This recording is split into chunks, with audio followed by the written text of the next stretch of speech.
Totally disobey ka. Napakarami magagandang bagay na inuutos sa Lord. Bakit naman nahanap ko pa ng isa ko nila, so all achievement, at so all huling, yun na makita yung Lord. And it seems to me, and I'm correct, the more the coming of the Lord is so close, the more the church must lie. Puro acknowledge na lang po yung kanya pong naintindihan. Elba Mael. At ang nakakalungkot, ang inaantay niya ngayon, mga prophetic word, na baka sakaling ma-revive siya. At hindi niya na, ano tayo bababa. At ang lahat ang nagaganap sa mundong ito, please look to tatay. Abo ng pinigmata ko. At ang nagaganap sa church ay clear signs. Any moment, Jesus will appear. At yun yung concern namin ng Holy Spirit in this end time, na napakalaki.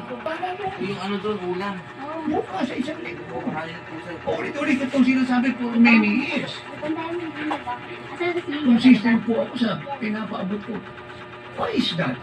Eh naman ang totoo eh. Meron ba kayo nabasa sa Bible na nagturo si Jesus ng isang katotohanan tapos later on binago niya? No.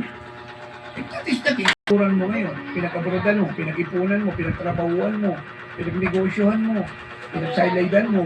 Ano? Wala. At ito pa po malungkot dito. Ito pa malungkot dito. Sa tingin kaya ng mga anak ng Diyos, nahaharap sila sa Panginoon sa Kristo ng ganun lang kadali. Hindi ako na yung Christ teaching dito. Ang pinag-usapan dito, reality. Truth. Truth about what? Anong klaseng buhay ang kinabuhay mo nung nasa mundo? Kagaya ni Noah, Christian preacher lingkod ng Diyos, ang end time apostle, dati apostol. Sabi live for Jesus. Give it all to Jesus. Kung tayo mag-impong na kayamanan sa lupa, mag-impong tayo na kayamanan sa langit. Hindi tayo matakot pag-isip sa pagbibigay. Ito pangako mo, hindi tayo magugutom, hindi tayo mawawala. Ibibilis na tayo. Huwag nating tipirin ng Diyos. Hindi natin ang oras ay tumatakbo at hindi mo siya pwedeng awatin. Hindi mo siya pwedeng pigilin. At hindi na natin kailangan pa ng bagong size. And more size again. Gusto niya po pumatok sa isang tahanan, eh hindi po siya iparating. Parang ando na po siya sa pinto. Kumakatok. Ibig sabihin, anytime, any moment, he will appear. So dapat, yung mind ng mga anak ng Diyos, hindi naaalis niya. Hindi madali pong maagaw ng pangyayari. At ito pangyayari yung pagpapakita ng maturity at immaturity ng lahat. Ayun, pag may konting problema sa pamilya, actually, hindi siya problema. Immaturity ko na. Disobedience ang matatao. Hindi naman problem. Ayun, bothered siya. Nawawala yung commitment, nawawala yung faith, nawawala yung obedience sa Diyos. At yung love, sa Lord, compromise pa. That's the problem. A big problem. Lang, mabiling ko. Afraid. Believe me, so much afraid. Sa mga anak na ganito po ang kalagayan. Kaya ang prayer namin ni Nanay araw at gabi, lalo po ako, eh talagang mabago po ang isip at puso ng natin sa dito. Hila ka.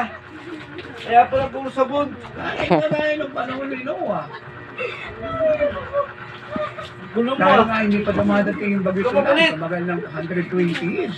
Nakatangay. Para sa kanila, si Noah eh, weird. Kaya pala ganun, ginawawala yung sabon. Hindi na bago ang katotohanan. Isang araw. Hindi na inaasam. Biglang Maliw ka bumagsak talaga eh, no? ang ulan. It lasted for 40 days and nights. But the water rests on the earth for 150 years.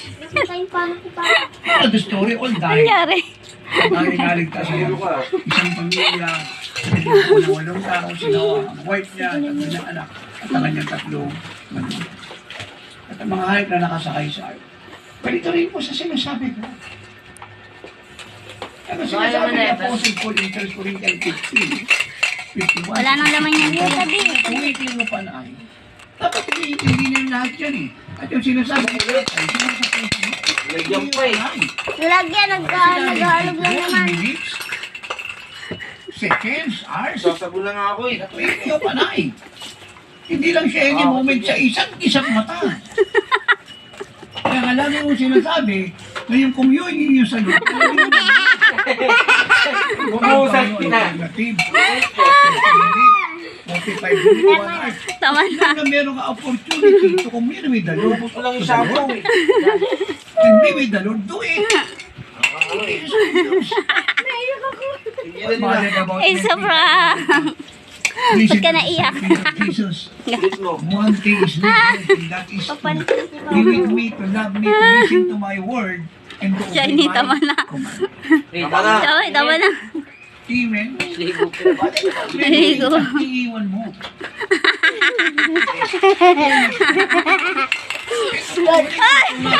Ay, ba sa cellphone ko, gagi? Tumigil na nga kayong kulit nyo. Sobrang Guys. Yung kanyang